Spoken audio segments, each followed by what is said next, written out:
Mickey, this has been an interesting journey for you, to say the least. Now that it's behind you, talk about the feeling and the emotion and how you're feeling at this moment. I feel great, man. Yeah, it's a long time coming. Man, the past 3 weeks dragged. Like, it was 6 months. I knew this fight was gonna happen. You know what I mean? So I'm happy to be through it. I'm so super grateful for the opportunity, and I'm ready for the UFC killers now. That's what I want. I want war with the best guys in the world. You certainly seem to have supreme confidence all the way along, but there was this kind of, a fear of the unknown, I guess, with CM Punk. But what if he was a killer behind closed doors and you just didn't know about it? I mean, was there ever any moment along this time where you had a little bit of doubt to think, maybe this guy is going to turn out to be way more than I thought? Yeah, there's a possibility. It could have been all that training. He's a phenomenal actor. It could have been acting. I knew my kill stuff was going to be more than his kill stuff. I know 2-year guys. I know, I beat up 10-year guys. Been doing it since I was, teenager. So I knew, I knew what to expect. I knew I'd be able to dominate in any. I wanted to work my stand-up. I really focused on my stand-up. I wanted to show that off. I was working with Sean Diggs, but he came in hot, so I just changed levels and put him on his back. You talked about wanting to fight the killers of the UFC. You called out Sage Northcutt. Yeah. People seem to be divided on whether he is one of those killers. Do you think he is one of those killers of the UFC, and why was that the target? What's his UFC record? Do you know? Anyone know? 3-1. It's a good record. Yeah, he's a tough kid. I think that fight makes sense in a lot of ways, especially right now. Both Dana White looking for a fight, guys, young guns. Both of us have questions about us, so let's bang out. Let's do it. Mickey, over here to your left. I know in the lead up to the fight you were very respectful. I am kind of curious, what was your reaction when you put out your hand yesterday and he refused to shake it at the weigh-ins? Well, it's funny. My sister just told me that he said I was stuttering when I was talking to him. I'll tell you exactly what I said. I said, when he didn't shake my hand and he was giving me that hard look, I said, "You're an actor. You're still acting." I said, "We're fighting tomorrow. You know what's going to happen. I'm going to hurt you." And then he kept staring at me as I walked off. I said, "Keep looking at me." That's all. I think it shows that he's still not a fighter to the degree that other guys are. Guys who've been through it, guys who've really blood, sweat, and tears, you're going to shake your guy's hand and you're going to give him respect because he's been through the same stuff. It's like a brotherhood. You're going to go in there and try and kill each other, but you have that baseline respect. You know what I mean? So he'll get that. It's a maturing process.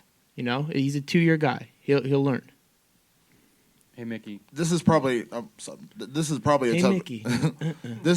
tough question for you to answer, but I'm gonna ask it anyways. You go with a lot of UFC caliber guys, and you said even if you didn't get here now, you would have been in the UFC eventually.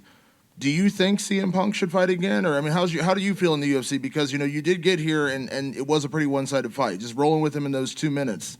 Do you think he should take another fight in the UFC, or do you think it's probably in his best interest not to? I think he should take some time. I think there's still money to be made on him. He's still a big superstar. So I think he will have another UFC fight. A lot of guys are like, "Nah, he doesn't belong here." Privilege doesn't rub people in a good way. But I think he's kind of earned that privilege by being obviously a talented guy and something else. I think he'll probably have another fight. I think he should really focus in, train for a little bit, but yeah, get a chance of retribution. And on the flip side for you, you came in with obviously all this attention, being CM Punk's first opponent. Where do you go from here in terms of that? I mean, obviously you want Sage Northcutt, you want to stay in the UFC, but I mean, there is the pressure now kind of mounts on you to, duplicate this kind of performance. Do you enjoy that? Do you look forward to that? I love that. This is what I want to do, man. Since I was 16, every decision I made in my life was towards being here. I saw the path when I found out Dana White was going to be at my first fight. I'm a thinker. I saw the path, and this is where I want to be. I want war with the best guys in the world. I want to climb. I want to be a UFC champion. Mickey, just a little off topic. Did you watch the main event, and what did you think about that first round? I did watch the main event. It was crazy. They both dropped each other. I've really I've on a personal level, I've become a huge fan of Overeem. He's been a great guy to me all week, giving me some good advice. So I was disappointed to see him lose, but that's a guy who I've watched for forever and I've admired. I think he's still one of the best. He's definitely one of the best, maybe the best striker, technically in the UFC. So yeah, I thought it was a great fight. I was excited. I was like, we got to go watch that because I missed. I was doing interviews and stuff for the co-main, so I needed to make sure I watched that one. I was really excited for that. It was crazy. Yes. You're from New Jersey. UFC 205 is coming up. Is that on your radar at all? Yeah. I meant to say that. Well, here's your chance. I wanted to say, yeah, I want to fight in the Garden, man. I'm a Jersey boy. That's my backyard. I want to fight at UFC 205 in the Garden against Super Sage Northcutt. And from the very beginning, you took him down and you kind of controlled him. Was that always the plan? No. I really want to show my striking. My striking, you wouldn't even recognize my striking compared to my last fight. I'd piece that dude up, back in February. So I really want to show that off. And he just came in hot. He came in too hot. He came in too aggressive. So I just let my training take over and I knew I'd beat him in either spot. I knew it'd be better, so just took him down. Yeah, man. My pleasure. Mickey, do you have like a real strong sense of like accomplishment after tonight, or is this kind of like something that you knew you could beat this guy? You never really know what he's bringing to the octagon, but you're like, I'm going to beat this guy. Obviously, I'm going to gain a whole lot from it, but as a fighter, do you feel like a really high sense of accomplishment based on this whole Punk thing? It's a good question. Yes and no. This fight was different. I was fighting, and I don't want to be disparaging, but I was fighting, an amateur. I 100% need to prove myself still. That's why, I'm excited to get going now. Now the real work, now the real fights, it's every fight's a fight. He's training at Rufus Sport, great place. I do feel a sense of accomplishment, sure. I came in there, I loved it. I loved seeing the crowd, all that stuff. But yeah, it's not like I don't feel like I beat, a great fighter. I beat a fighter, not a great fighter. And did that have anything to do with kind of what the message that you wanted to get across after the fight? Because it did seem like your tone maybe changed just a little bit, that you were a little bit more defensive, to saying like, I am here. Like, do you feel that kind of people, there's a threat of potentially people kind of forgetting about you now that this Punk thing is done? No. Now people know who I am because of this Punk fight now.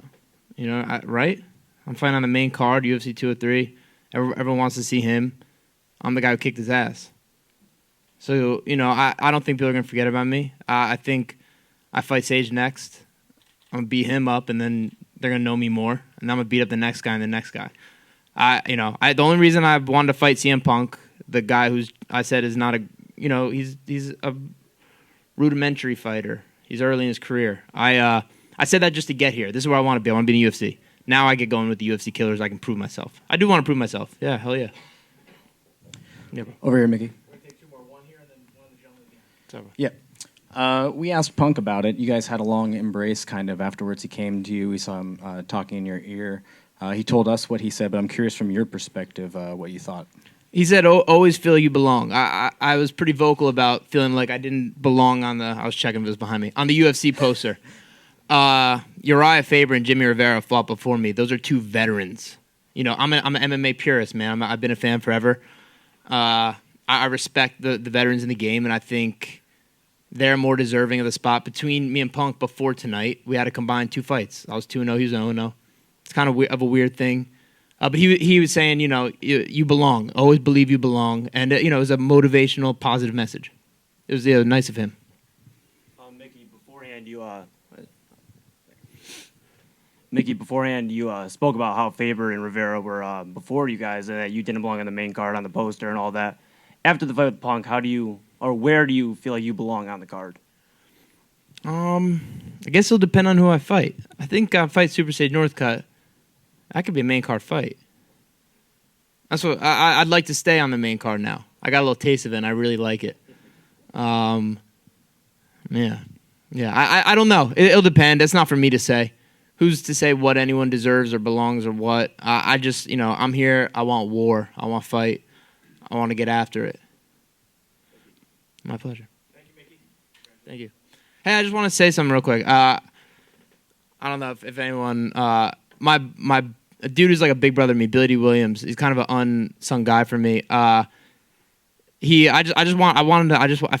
obligated to say something about him. His nephew was hurt and sick this week. Had bleeding in his brain, and he stuck out with me all week. And he's just like a foxhole guy. OG Billy D. Williams. Just want to say his name. That's all. Thanks, guys. Enjoy the crab cakes. Yes, I will. Thank you. Next up is going to be the heavyweight champ.